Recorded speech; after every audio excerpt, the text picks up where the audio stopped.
Hello, everyone. Welcome to Tea with TPS. Today, we are discussing a very important subject which has created a dilemma for the government of India. RCEP, the largest free trade organization consisting of 15 countries, has come into being, and India is not there. We had walked out of it about a year ago, and we are expecting that something will be settled before the organization comes into being. But they have gone ahead and declared that it has come into being without India, even though they have said that there is an open invitation for India to join. This has very many implications, particularly with our present relationship with China. To discuss this, we have two very eminent economists with us. First is Professor Biswajit Dhar, who is a professor of economics at the Jawaharlal Nehru University. And the other is Mr. Alok Sheel, who is an IAS officer, retired IAS officer, who is now chair professor of the Indian Council for Research in International Economic Relations. Alok was my colleague in Washington. He was working at the economic division of our embassy in Washington. So we have worked together also. So let us start with Biswajit. Can you tell us, for our viewers, a little about the RCEP, its composition, its implications, etc. And then we will go on to specific issues, after Alok has also said a few things as an introduction. So Biswajit, please welcome, and thank you for joining us, and please go ahead. Thank you very much, TPS, and thank you for having me in your program. It's a pleasure for me to be here. Let me give you a very brief introduction, as I said, of the Regional Comprehensive Economic Partnership. This idea actually started in 2011 from the ASEAN Summit, the 13th ASEAN Summit.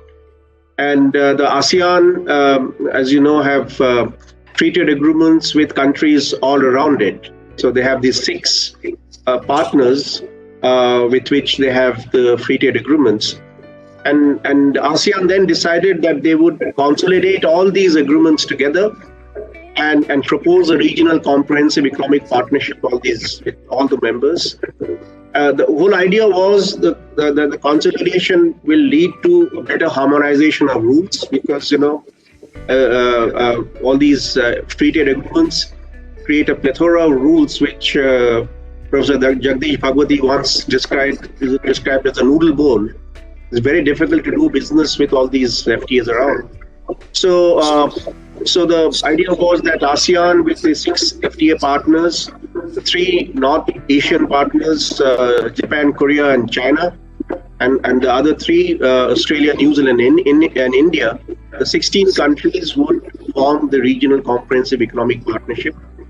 The negotiation started in 2013, and the idea was to do this the agreement by 2015. That's a very ambitious timeline to begin with. Of course, for an ambitious agreement where they were expecting a near free trade, in the sense that very low tariffs, very few non-tariff barriers, and comprehensive rules covering a lot of sectors, including services, investment, competition policy, government procurement. So it was too ambitious a target to do the whole deal by 2015, about 3 years, less than 3 years. So, there was a spillover, and countries could not decide, the agreement. Finally, in 2019, there was some kind of a framework for the countries to go ahead, and the ministerial, the summit of these countries held in Bangkok. At which point India expressed its concern about a number of areas in which it said that its interests were not being fully protected by the agreement. And virtually at the 11th hour, India decided to walk away from the negotiations. Now, technically, India has not abandoned RCEP. We have just walked away. And in the last 1 year, we have seen a lot of countries, especially Japan and Korea, our partners in the Quad. They have been making, several overtures for India to actually rejoin the meeting.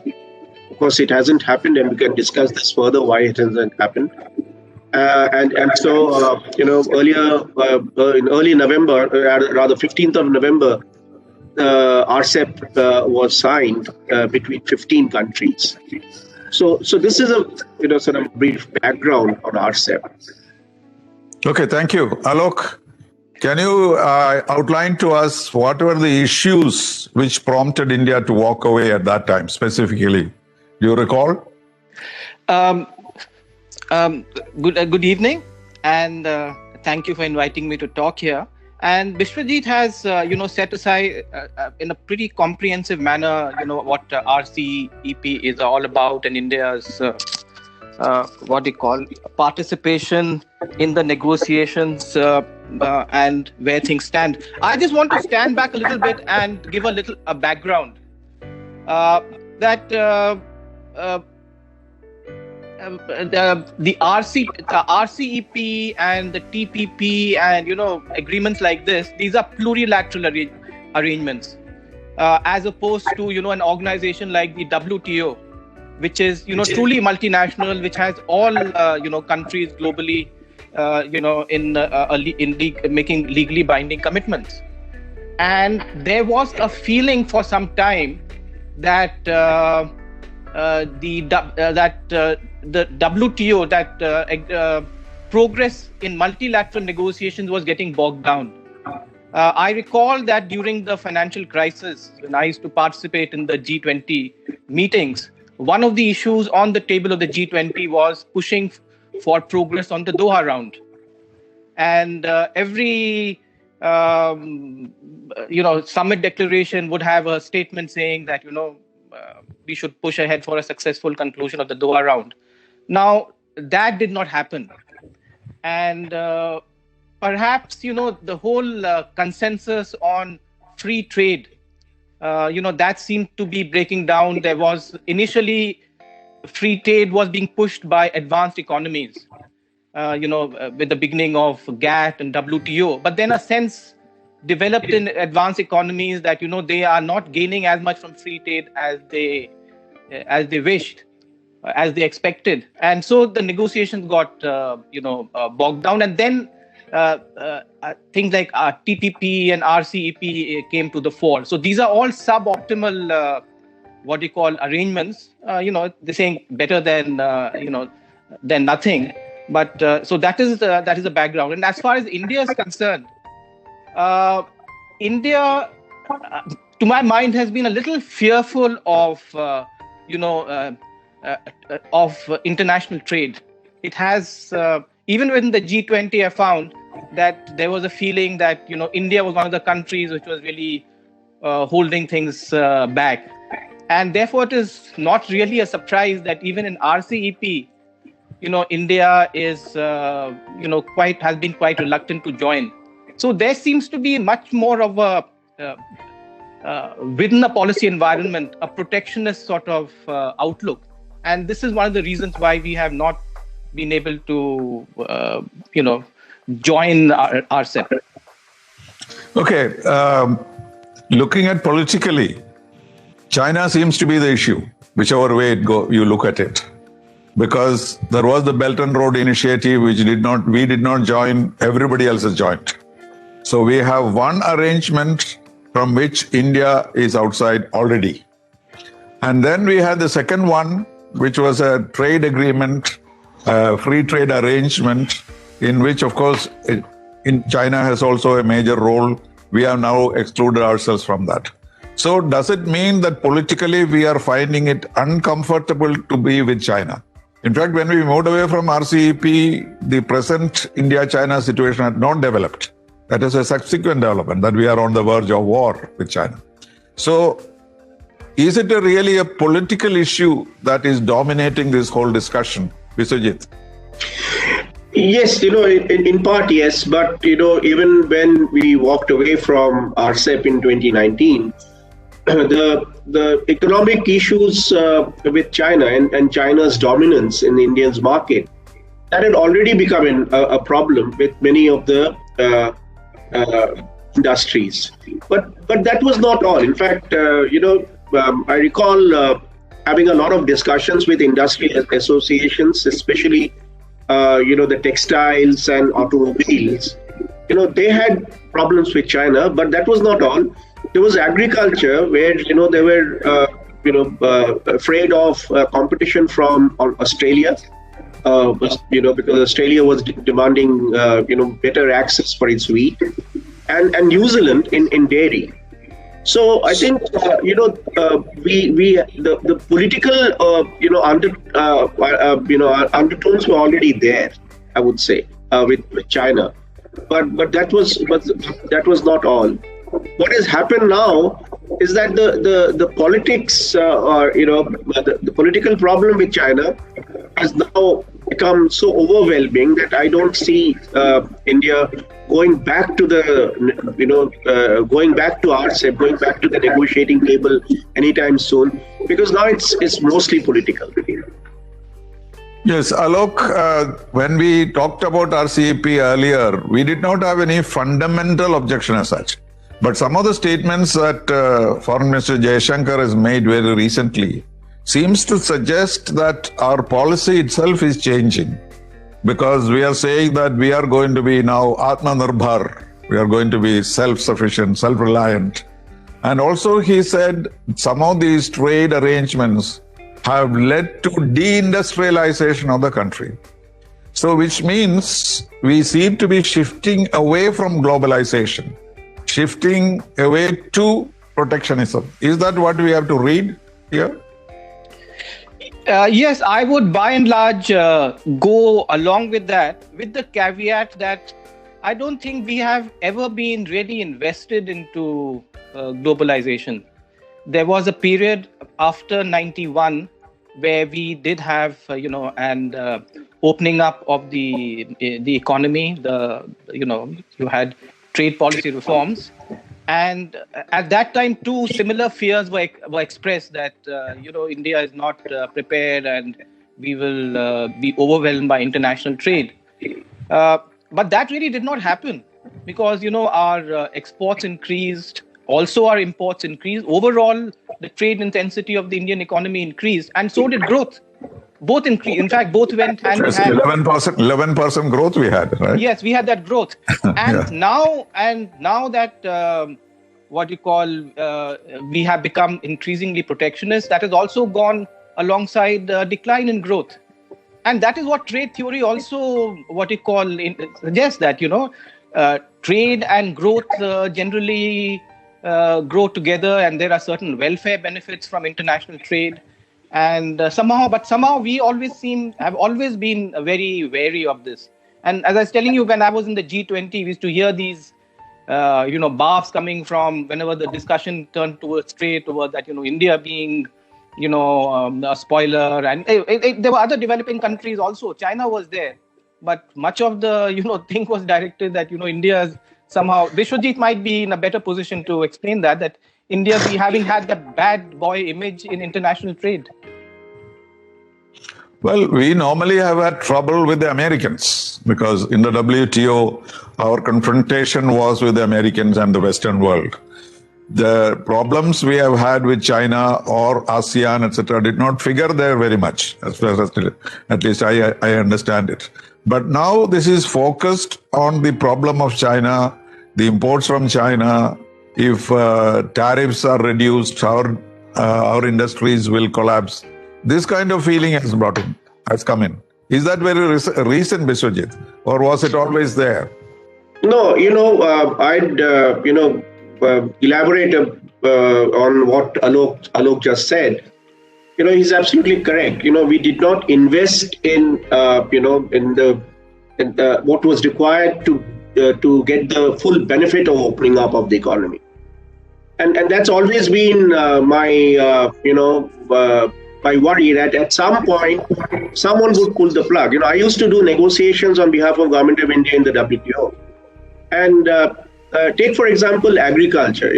Today, what we are seeing in agriculture is a accumulation of the past mistakes, or I would say, all the neglect of agriculture. Today, Indian agriculture is just not able to compete with anyone. I was just recently looking at the yields of the two major crops, wheat and rice. We are basically a wheat rice economy. If you take the total crop area, 2/3 of the crop area is into wheat and rice. Both wheat and rice, in terms of ranking, global rankings of yields, they are below 55. So you don't have a faintest of chances to compete in globally, or even opening up your market if the agriculture is so hamstrung. Similar is the case with the manufacturing. I know for a fact that for more than a decade and a half, we've been saying that, look, do something about the share of the manufacturing sector in the GDP. It was pretty low. It was about 17%. And since then, we have been hearing successive governments talking about increasing the share of manufacturing to about a fourth of the GDP, and nothing has happened. So if you have a situation where you're not investing in efficiencies domestically, you're going to face music, and that's why it was absolutely embarrassing when we used to go for these negotiations in the WTO, as what Alok is saying, and what he saw in the G20. Used to see this happening in Geneva. At everywhere India was used to, in every area, in the goods sector, in agriculture, manufacturing, services, the only thing we seemed to be favoring was movement of people. Yeah, that was the only thing we wanted. In all other areas, we seem to have a defensive attitude, and that was because we did not invest enough in our domestic capacities. And therefore, what happened was, I've done a paper looking at this China's dominance in Indian economy, and it's China, as India opened up its economy from the mid 2000s. China was actually galloping along as a member of the WTO. And what happened was that we were unable to export. We became, huge importers. And that was also reflected in our trade numbers with ASEAN, Japan, and Korea. So my problem is not about imports. My problem is imports will actually happen. Imports also contribute to exports. But our inability to export is really, become a millstone round our neck. And the inability to export is because we don't have efficiencies at all.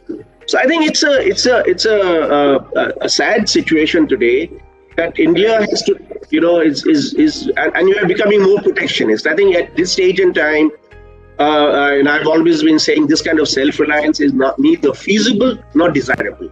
But we seem to be, going back and embracing the import substitution policy yet again, and I don't think it's going to benefit India at all.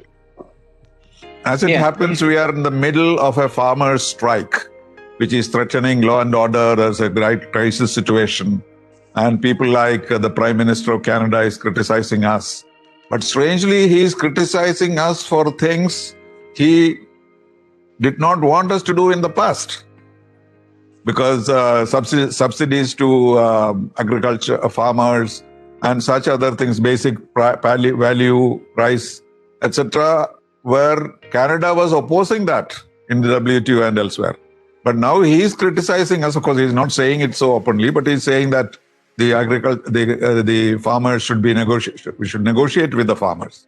So where is the situation? So what the farmers are asking is not something the Western partners accept. So does this work out with the present situation, what we have in RCEP negotiations? I think agriculture is, I think Vishwajit would, correct me if I'm going wrong. Agriculture is one area which has been largely outside international trade. There's too much of protectionism, subsidies all around. And I do not know to what extent we are actually uncompetitive if you take subsidies into account, and whether we would, be losers or gainers. Yes, our productivity is low, but I think so is our the amount of investment in production. The expenditure in production, I think it's much less energy intensive in India than in Western countries. So I think free trade in agriculture really opens a lot of can of worms, and I don't see that happening soon. Perhaps you might need a separate sort of organization which considers issues relating to free trade in agriculture, because there are security issues involved as well. The debate on food security, and this is something which has come to the fore during the COVID pandemic. That if movements sort of freeze, then you have a food security issue, and this is a very old issue with agriculture. It was there at the time of the world wars, and Britain's the time of the Corn Laws, even earlier, that you need a certain amount of security in self-sufficiency in agriculture from a security angle. So I do not know, Bishwajit might be in a better position to talk about agricultural issues in agriculture, and to what extent even when WTO headway was made. Yes, he was talking about agriculture. I was trying to link it up with the present crisis in India. Since we are discussing an issue everybody has in his mind, what are these farmers doing and what they are asking for has any relevance with India's policy on agriculture negotiations in WTO and elsewhere? That is what I was asking. What do you say, Biswajit? Yeah, actually it does, because, you're correct when you said that, Canada has been questioning us in the WTO. And in fact, many countries have. Australia, Canada, US, European Union, many other countries have been, questioning us precisely on the amount of subsidies we give to agriculture. But also linked to that is the exports of our agricultural commodities. For instance, at this point, Australia has a dispute against us in the WTO on sugar subsidies. And there are, I think, 5 countries, including Brazil, European Union, Guatemala and Costa Rica, and Thailand. I think there are 5 other countries who have initiated this discussion, saying that India is actually giving too high subsidies for sugar, and they are then using those subsidies to indulge in unfair trade, global trade.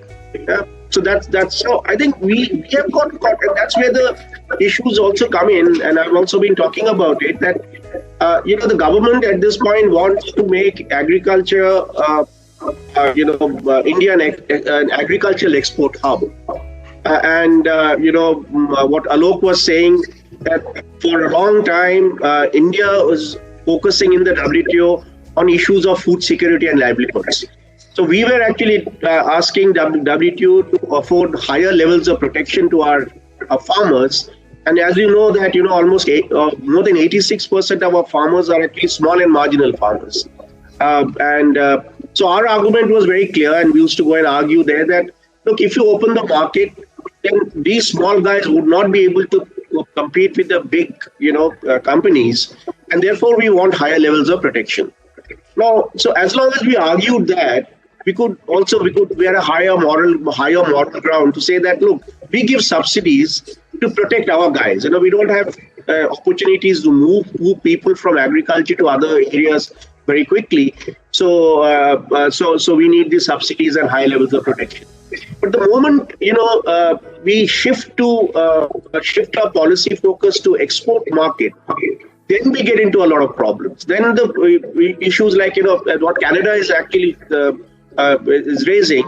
A few days later, they will raise it in another context. If India starts exporting chickpeas, for instance, they'll start competing with the Canadians. So I think agriculture is something that is a very sensitive issue, as Alok was saying, that it's a political minefield. We have seen this happen in the WTO rather from the GATT days. Agriculture policies in different countries have been handled very carefully, and today India is at a very strange kind of an intersection. We are unable to clearly state as to what we want from our agriculture. Do we really want to ensure food security and livelihoods? Which seem to be the way, one of the key concerns, because India has one of the largest number of undernourished people and poverty and all have you. Or do we want to shift the focus to exports, and also granting huge amount of subsidies? At which point other kinds of factors would come into play, including the RCEP thing, because RCEP again, we would. If you are part of RCEP and you're giving high subsidies, and Australia starts saying that, look, you're actually coming into my market in a very unfair manner, then again, you have all kinds of problems. So agriculture is very complex situation already. And with India, in this situation, it's become even more complex. But what do you think the government will do in this present case? Are they likely to withdraw those bills? And how does it resonate with the international community, with the international trade? Are you asking Alok? Yeah, no, I was asking you. Okay. No, I think, government has actually is got caught in a corner now. I think it's finding it very difficult to withdraw the legislations, having invested so much of political capital into it. But I think the problem is that the farmers, as I said, that given the state of agriculture, they need nothing less than an assurance that the minimum support price would be there. Because if it is not there, then I gave you some of these numbers. It will be very difficult for the farmers to even survive in the domestic market, because our inefficiency levels have gone so high that even higher levels of tariffs may be unable to protect them unless the subsidies are there. So now I think this is the problem. The government feels that I think some people would say that there's a logic that you need to move out of this hand-holding that the government has been doing for such a long time and let the market forces play out. But will the market forces assure the farmers the minimum profit that they are earning now and making agriculture viable? So I think that's the complex problem that is the government is facing today. Okay, Alok, coming back to the RCEP, the issue seems to be the considerable reduction in tariffs which is anticipated. Very dramatic reduction in tariffs. And China does not seem to have that problem, and they are willing to accept that. While in our case, reduction of tariffs, we feel will affect our industry, will affect our trade. So how do we deal with that? Is that the main issue? Yes, I think that is the main issue, and that has been the issue for a long time. As we were discussing earlier, that we have not really, we have been on the defensive on these issues. And for RCEP, we were, the negotiations had begun long ago, about 7-8 years ago. So we had plenty of time to prepare our economy and effect these sort of structural changes, which would enable us to have joined RCEP. And it was not as if, you're going to reduce the tariff straight away. There is also a long, phase-in period. I think it's around 10 years or so in the case of many countries. And but it's really, this sort of fear of trade, which has been, dogging us for a long time. All right. So what is the relationship with Americans withdrawing from TPP? Are they likely to come back? And if that comes back, will the situation change in RCEP by any chance, Biswajit? No, I think the Americans won't come back to TPP in a hurry. I think they would. I think the Trump legacy will continue for a while. But whether, it also depends on whether the Pivot Asia, that concept that Obama had promoted, that is bought by Biden. Maybe he will, but that will take a while for him to, to again patch all the relationships. It won't happen in a hurry. But I think one has to recognize that RCEP is a reality, and there are countries who have gone and joined hands with China. And I've been saying that the RCEP actually consolidates the position of China here, and as you were also saying that, and Alok was also mentioning that RCEP entails deep tariff cuts. And if you look at the extent to which China has cut its tariffs, is quite impressive actually for all the RCEP members.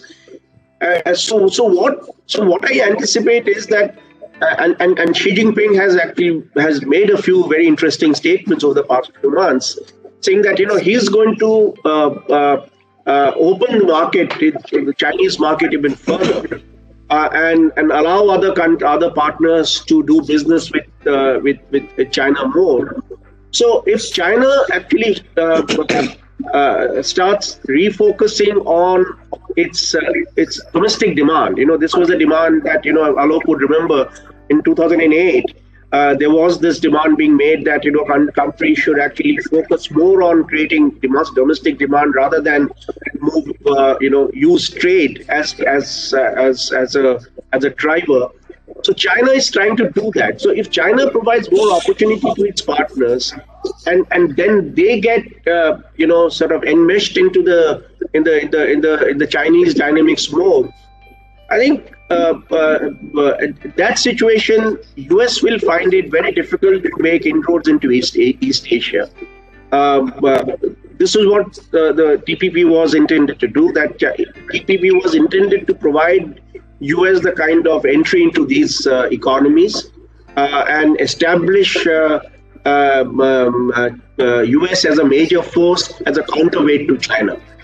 But you had remarked in one of your articles that this theory of decoupling from China, yes, something which is a fashionable thing to say, and the RCEP actually goes against it.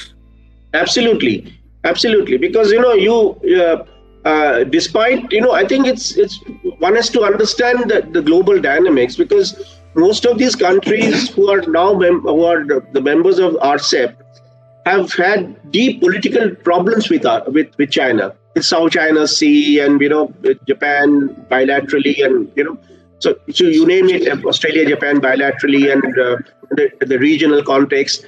But when it comes to economic issues, they have gone and embraced China, and somewhere you find this thing playing out in the global sphere also. Pre-Trump, US was doing exactly that. They had political problems, but economically they were very much entangled with China, and we are seeing the same thing playing out now in the post-COVID world. China is the only major economy which is up and running. So there's an attraction for these countries because RCEP members are essentially export-driven countries, and they need large markets like China and India. So in the absence of India, they would need China. So therefore, I think this is what I was commenting, that decoupling with China that narrative is no longer valid in my view after RCEP. No, but at the moment, everyone is talking about reducing their dependence on China commercially, isn't that? Because of their flexing their muscles and the kind of situation that they created on the Indian border, South China Sea, Taiwan and Hong Kong and so on. So people are saying that these supply chains must be changed. Even the Americans are talking about alternate supply chains. So how do these two things go together? Because, for example, our own economic measures against China, how much is practical, Alok? What do you think? Do you think that we can anyway win that battle with the Chinese by reducing our dependence on their supply chain and their investment? I think our dependence on China economically, especially in trade, has only grown dramatically. We are a consumer society, and domestic compared to actually practically all other major developing economies, we are really the only one which is primarily driven by domestic consumption. And so we suck in a lot of imports from all over the world, and this is one of the reasons why I think within the RCEP, all countries, including China, are very keen that India join, because it's a huge domestic market. No, but with our new Atmanirbhar policy, we should be moving away from that. And so there is on the one hand, you have these compulsions to be in this largest trading arrangement, because we'll come to the question as to what you think, whether we should go in or not. That we'll discuss later. But as of now, we have declared a self-sufficient, self-dependent kind of economy. And that contradicts completely the measures that Narasimha Rao took in the 90s. And so, are we moving away from that? Is it going to be a fundamental shift in our economic policy? And is that what is reflected in our not being there in RCEP? Hello? Yes, that seems to be, by default, we seem to be moving in that direction. But I think, as Biswajit was saying, to what extent that is practicable in today's world, and what will be the eventual outcome, you'll have to then close yourself from international markets, and your costs of production and prices will all go through the roof. So I think we are just blundering our way forward. We just I think responding to pressure groups, and I'm not really sure what direction.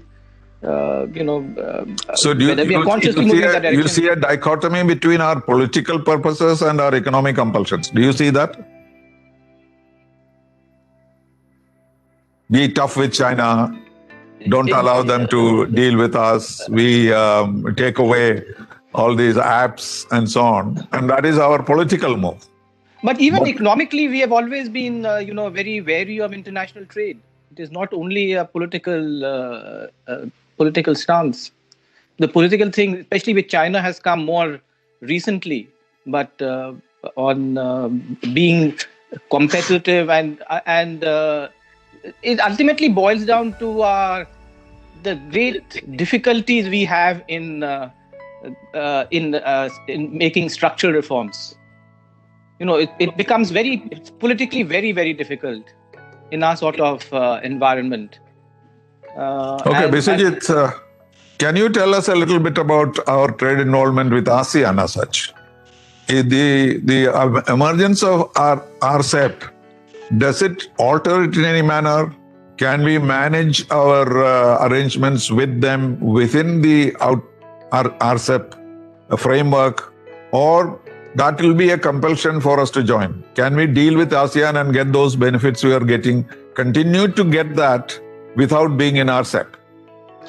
No, see there, we heard a few statements coming from the government.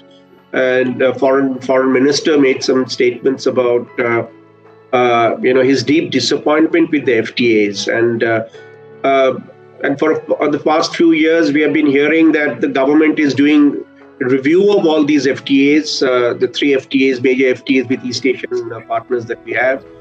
Now, so when I hear all this kind of a thing coming from the government, it doesn't, this doesn't instill any great confidence in me that we want to actually take the relationship to a higher level. I think there are constraints, and we should recognize this. And that's why I've been also been writing that if we go down that road, then the big picture looks a bit hazy, because we have this very ambitious Look East policy, and we backed it up with the Act East policy, and that was perfectly fine, and it was also economically very well justified, because we were then linking up to the most dynamic region in the world. So it would have been a win-win situation. But I think, Alok has also alluded to it, and I was also mentioning that, now we are facing real headwinds coming from, the domestic compulsions. And because of that, I think the road ahead is going to be a little more, bumpy. And this Atmanirbhar policy doesn't single out China or anyone. It is actually across the board. So we also need to recognize this. So if you want to really try onto dealing from trade, then I think there is a very different dynamic that comes in. And as both of us have been saying, that is not exactly to the benefit. It won't be exactly to the benefit of India going forward. Yes, but then there are some, echoes of Trump's policy, in America first. So in one or two places, we have also started saying India first. And that's very different from we were talking about SAARC and the near neighborhood, far neighborhood, where exactly our policies, economic policies will be completely in consonance with their interests. And so we are going to grow together. That was the policy that Prime Minister announced when he became Prime Minister. That through SAARC, through ASEAN, we will all economically develop. But when we constrain ourselves with this idea of self-sufficiency and depending on our own requirements, etc., does it show some reflection of the America first kind of anti-multilateral approach? Do you see that, Vishwajit? Yes, I think, as you said, that Trump's slogan was America first or make America great again. Here we have heard vocal for local. Yeah. And so, you can see the mirroring of what is going on in the US. The kind of economic nationalism that we are seeing in the US, almost the same kind of a thing we are seeing in India. So I think we are almost on the same trajectory, I would say. Yes, so there will be some international resistance to that. There will be criticism that India is withdrawing from the global approach for its development. It's likely to come up. Of course, because I think, India is a very attractive market. And countries, engage with China, with India because of the large market in one way. And if India goes out and says, look, my market is for local products, my market is not for you guys, then I think the economic relations also start, global economic relations also start changing. And I think we also need to understand today that much of the diplomacy that is there today is economic diplomacy, and therefore India's position in the Committee of Nations, that also might be altered somewhat if we go down this path even more strongly. Right. We are talking about the FTA. What are the advantages or disadvantages of FTA? But there is some kind of hesitation. But earlier hesitation when we have FTAs with Western countries was that they were imposing some kind of non-economic conditionalities. The World Bank does it all the time, etc. Good governance, no corruption, these kind of conditionalities into trade. Is that still an issue? Is that one of the reasons why we are shy of FTAs? You're asking Alok? Yes, no, Alok is not visible at the moment. Okay. No, yes, I think with the with the European Union, we had this problem that number of issues, for instance, labor standards or environment, the whole issue of government procurement. These were the issues which were coming up. But the problem is that globally we are seeing a particular trend towards FTAs taking a definite character, which is inclusion of all these issues. Of course, RCEP doesn't have labor and environment, but it does have a chapter on government procurement. It does have a chapter on competition policy, on investment, again, where India had some reservations. So, problems that we saw with the developed countries, some of them are also coming through the back door, I would say, in these FTAs with the developing countries as well. Okay, now let us, I don't know whether you have a particular view that we should, I think there is a kind of polarization. A lot of economists, political thinkers, strategists, etc., are saying that we must get in as soon as possible. There is another section which feels that it's better to keep out of it. Do you have a personal view? And if so, what is it? And how do you explain it? No, I think my view is clearly that, given the state of the economy today, we will not be able to join because there will be a lot of, pushback from domestic constituencies if, even before we join. I think it will be politically infeasible. But that doesn't mean I don't want that India should be joining these processes. So I'm in a dilemma. I would like India, the government of India to put in place a workable framework to turn around the inefficiencies, at least in some of the sectors, so that when we go to the negotiations, like we always used to be told by our seniors and other people, that you go to the negotiations not with your hands tied behind your back. You have to do a give and take. Now the problem is that what does India give? And what does India take without hurting itself? And that is a big problem. So we, if you look at the thing that I was giving you an account of earlier, that in almost every sector we seem to have the pain points. Now, can the government of India really look at least some sectors in which it will try to improve its competitiveness? Now, that's the name of the game in global trade. You are not supposed to produce everything. You are supposed to look at your competitive advantage, see which other sectors you can do well, and then leave the others for imports to come in. Now, that kind of a thing has not happened yet. So we don't know where should we be investing. Areas in which we had a natural advantage, for instance, textiles and clothing in particular, we seem to have given it up to Bangladesh and Vietnam and now even Cambodia. I think they will be doing better. Yeah.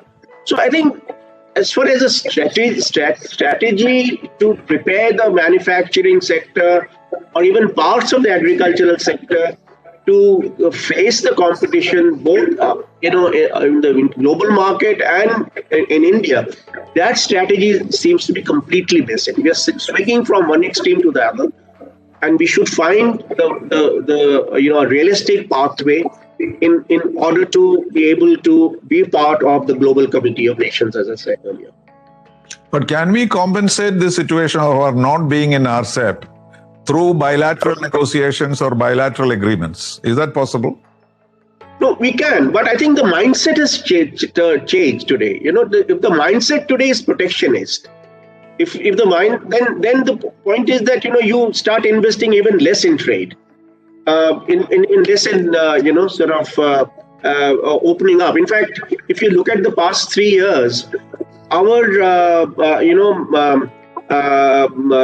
the tariff liberalization exercise that we started in 2005 or 2004, we have actually reversed that process. For the first time in 1.5 decades, tariffs have actually gone up in all the sectors, manufacturing and agriculture. Yeah. So if this is what we are intending to do, then of course there is no question of seeking any compensation from anywhere. We would like to just do what we can all by our own. Yeah, but we are already not in APEC. At one point, we were very keen to join APEC, but we are now given it up because we had no chance of getting in any way. And now we are out of RCEP. So people say you are missing the Asian bus or the Pacific bus as far as economics are concerned. And Singaporeans are quite critical. So where are we? What should be our trajectory as an advisor to the government? What would you say? Our ultimate objective will be to work out these differences and join in so that you are a party to this and you don't miss the bus? Or is it going to be just hands off and try to do what we can in other areas? What would be your advice? No, I would say that, I think, the RCEP countries have given an open invitation to India. There was a ministerial declaration that they did before the signing the agreement. And we are an observer anyway. Yeah, that's the default position. That is the default position they have offered us. But I think what we should do is that we should tell them that, look, we are prepared to join, 5, 6, 7, 10 years from now. Yeah, and we would remain engaged with you. And in the meanwhile, we should invest in a domestic, economy. Really do a very, serious, hard-nosed exercise. I would say with compromising on nothing, absolutely. And there should be only one objective, that at the end of that period, India should be able to offer some sectors up for negotiations. And we would say that, okay, these are the sectors in which we can compete, and these are the sectors we can actually open up completely. I think that is the only thing that we can do and we should do. Okay, you must have heard about what President-elect Biden said some time ago, that he will have a middle-class foreign policy. So initially people didn't understand. So he explained it saying that my foreign policy will be such that the middle-class produce created by the middle class in America is sold all over the world. That would be your policy, his policy. And he said he is not going to sign any new trade agreements. So is there something that you can learn from him? Yeah, certainly. Because see, I've always been saying that there is, like I mentioned, textiles and clothing. The world knows about India's textiles and clothing, and that should be the one sector. It's also employment intensive. So, we need to create jobs. We can actually invest in that sector very heavily. Now, for decades, we have treated this sector as a sunset sector. We have not really invested properly in this. Now, in IT, we have actually got caught at the low technology level. We're not going up the value chain. So we're not creating that kind of a value. We are still exporting a lot of, low skilled labor. So there are a number of sectors where, chemicals is one where, we have an advantage, pharmaceuticals. We need to invest heavily in pharmaceuticals, in the bulk drug, the APIs, the active pharmaceutical ingredients to really strengthen the domestic industry. And last but not the least, in order to be globally competitive, India needs to be, needs to have a proper innovation policy. We don't produce any technologies, and I don't understand, we have been saying this for decades, that we have the largest pool of technical manpower and scientific manpower and stuff like that. Why on earth can the government really step up and promote, the science and technology sector, so that India produces, we have the advantage, other companies are coming into India to do contract research and all. Why can't we do that? I don't understand that. So I think that's why I'm saying that I can go on, but I think there is a serious need to really go to the drawing board to identify the sectors where we are good at, and then unleash our powers both domestically and internationally. But in other words, what you are saying is that even without having all these trade agreements, there are ways in which, through innovation, through production, through increasing productivity, etc., we can still develop ourselves. Is that your point? Absolutely. And that is something that has been lacking with us. So we do not need to clamor. Some people seem to be clamoring that we are missing the bus, and therefore we must return to this discipline as soon as possible. There are others who think that we have other avenues, and you seem to be subscribing to that view. Is that right? No, I'm saying that I'm not looking at it the whole thing as black and white. Okay. Yeah, I'm not saying, and that's the problem with us actually. In the discussions in India, we always have these discussions in black and white. But the point is that there are shades of grey, and we need to look at the shades of grey. What I'm saying is that we need to be engaged with these countries. We can't take a position saying that we are anti-globalization. and we have got sick of these FTAs, and we got very, we take a cynical view of the FTAs. That is something that we can't do. We need to be invested in the countries. That is what is coming out of the External Affairs Minister's statements. That's right. So, exactly. So I think we need to avoid these. We need to remain invested in the countries. We need to tell them that, look, we are there, but today we're having certain problems. We'll join you in 5, 7, 10 years. And this is nothing in the life of a country. We'll come back to you, but just give us a chance, an opportunity to address all the concerns that our domestic constituencies have. So we need to have a very clear dialogue with our partners, assuring them that we have not walked away in a huff. That we are preparing ourselves. And the other important thing is that if Indians develop, if the Indian market expands, then our partners have a better chance of making gains from India. So India today is, as a middle class market of 150 billion. Yeah. But suppose this middle class, like you said, Biden's, this middle class expands to 500 million. Then imagine the amount of market it is going to unleash for other partners to come in. So I think it will double American population. It will double the population of America. Absolutely. So this is the kind of conversation we need to have our partners, rather than saying that we are not going to talk to you. Okay, now I understand. I think clearly, but the layman always asks, what is the option? Should we try for this? Should we try for that? But I think you have settled it right. We have to keep these options open. But at the moment, we cannot give a list to RCEPs and say, if you fulfill this, we'll join. There is no such situation. No, there is no situation. We don't have that. So we need to work together, keep our options open and move forward. Seems Alok seems to have gone away. So yes. Thank you very much, Mr. Sujit, for joining us today. My pleasure. It has been a very, very, very useful conversation. Sri Chandrasekhar was very keen that you should be in this debate. And that's how I found you. He's been a well-wisher for a long time. He's well-wisher for a very long time. Right. He's the doyen here in Trivandrum of all bureaucrats. Oh, you're in Trivandrum. You're based in Trivandrum. Yes, I'm in Trivandrum. Yeah, we are next door neighbors here. Oh, really? So next time I come to Trivandrum, I'll look you up. Yes, you must. Yeah. Thank you very much. I appreciate it. My pleasure. My pleasure. Bye-bye.